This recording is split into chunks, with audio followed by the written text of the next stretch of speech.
Welcome to Round 5 of the Parenting Roundabout podcast for the week of November 1st. I'm Terry Morrow, and I'm here with Nicole Eridix. Hello. And Catherine Haleko. Hello. Today, we're taking a break from talking and complaining and obsessing and instead shouting out things other people are doing that we think you'll find as useful or enjoyable as we do. We call this our Roundabout Roundup. And I will start. I recently got to thinking about some of those old songs of my youth. And I went on to Apple Music and I put me together a 70s playlist, which I have titled Sounds Like Old Times. It's got your John Denver. It's got your Jimmy Buffett. It's got your James Taylor. It's got your Barry Manilow.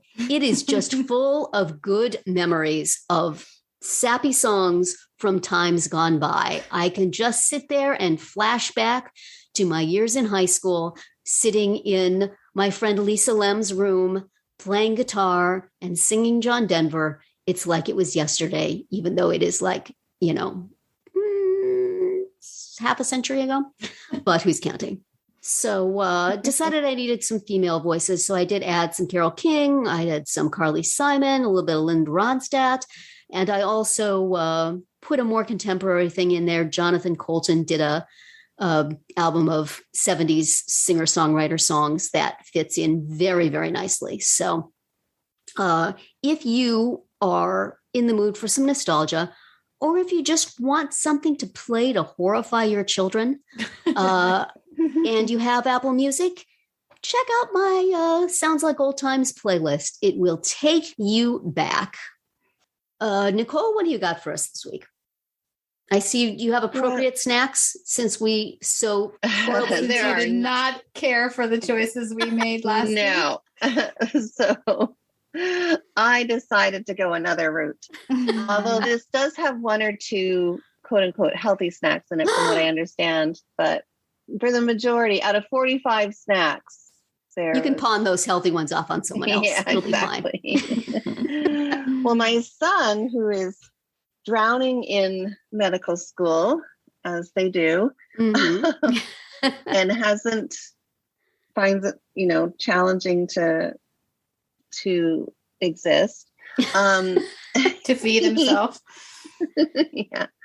So I called him up and just said, is there anything you need or anything you want? Like, how can I help? And he was just not doing well at the time. So I did what a mother does best, and I decided to give him food to comfort him. Anyway, so what I did is I found on Amazon this snack box, and it was very reasonably priced, and it has 45 different snacks. So kind of like goldfish crackers, pretzels, and they're individual size. And I had this snack box sent to him. So it was there the next day. And nice. And so he had all these little treats to, snacks he wouldn't normally buy because he's, a struggling student. And so he had all these little fun snacks, and there was some candy mixed in between. And but he said he was very happy with it and made us stay. So if you're looking to send somebody a little treat that's, something fun, then it's on Amazon. Check it out.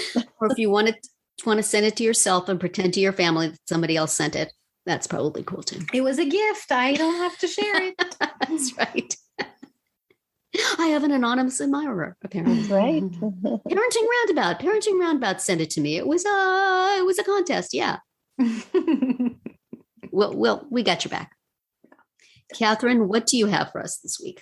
Well, I, as you may recall, have a tradition of making recommendations for things that definitely do not need my help to be promoted. But NPR has a podcast, has struggling outfit, indie podcast outfit. And a little station called NPR.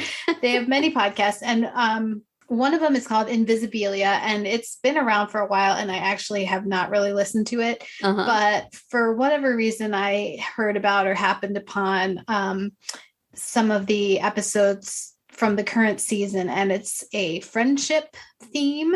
And I've listened to several of them, and one in particular was really fascinating, and it was about friendships in convents. They interviewed all these nuns, and basically because the deal is when they would go to these convents, they were told you have to be friends with everyone, and also you can't have any like best friend. You know what I mean? Like you have to be the same amount of friend to everyone. There's somebody that you don't like, well, you still have to be friends with them. You still have to treat them as a friend. If there's someone who you really enjoy spending time with, well, you're going to have to like not do that so much, because that's going to distract from your spiritual growth or something. So they talked to several women who had been in convents or convent schools, and it was just really fascinating, just not only the friendship stuff, but just some of the stuff about their lives, you know, what it was like to live this way. So that was fascinating. So I'll put a link to that particular episode in the show notes, but in general, this season right now of Invisibilia is all about friendships and various. There was another one where they basically investigated, somebody was like ghosted by a friend, and they like really dug in to try to figure out what happened. So that was kind of interesting too, although it kind of had a sad ending, sorry to say. Spoiler. But anyway, Invisibilia podcast, check it out if you need more podcasts in your ears. I know Terry does. She's never has enough podcasts to listen to. Oh my goodness. So backed up. So that's it for another week of Parenting Roundabout. If you missed any of our earlier episodes this week, look them up on Spreaker, Apple Podcasts, Amazon Music, or wherever you get your podcasts to hear what we have to say about the perils of praise, parent savings time, and how far we go for our kids. You can also find all our episodes at parentingroundabout.com and talk back in the comments there, on our Facebook page, or on Twitter, where you'll find us at Roundabout Chat. And please visit our Amazon shop at amazon.com/shop/momitude, where you can find links to a lot of the things we talk about. Have a great weekend, and see you back here on Monday.